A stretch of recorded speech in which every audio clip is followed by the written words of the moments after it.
Saya sepakat ya, karena kalau saya lihat-lihat dari petitumnya mereka ini ya, 01, 03 itu kacau sekali.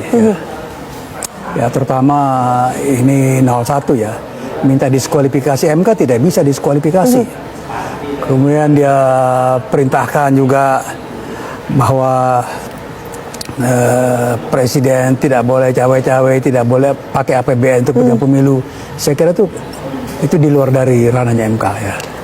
Jadi perdebatan atau pemeriksaan perkara di MK itu hanya terkait dengan hasil, ya, perolehan hasil. Ya, sebagaimana ditentukan diatur dalam pasal 474 Undang-Undang Pemilu. Kalau soal proses itu harusnya di Bawaslu, ya. Jauh-jauh hari kan waktunya panjang sebetulnya. Ya, kalau kita ambil titik acunya adalah pengumuman quick count ya. Jadi tanggal 14 itu sampai sekarang itu waktu panjang sampai KPU mengumumkan hasil ya, itu panjang juga, relatif panjang dan bisa dikerjakan secara cepat.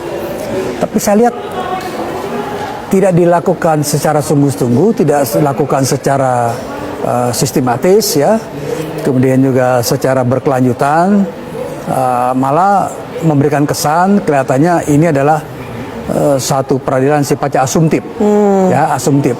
Dan menurut saya spekulatif.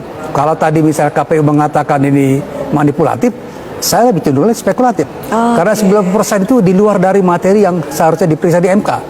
Jadi pemeriksaan ini, persidangan ini buang-buang waktu. Menurut saya, buang-buang waktu. Karena begini Prof, ada narasi yang mengatakan bahwa mengacu pada Undang-Undang Pemilu, bahwa keberatan terhadap keabsahan Gibran ini seharusnya diselesaikan di Bawaslu, bukan di MK. Betul.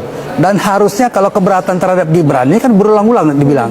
Sama misal Hotman Paris bilang, sudah bertemu 5 kali debat kok, sudah salaman, rangkul-rangkul, masa nggak mengakui orang, ya kan?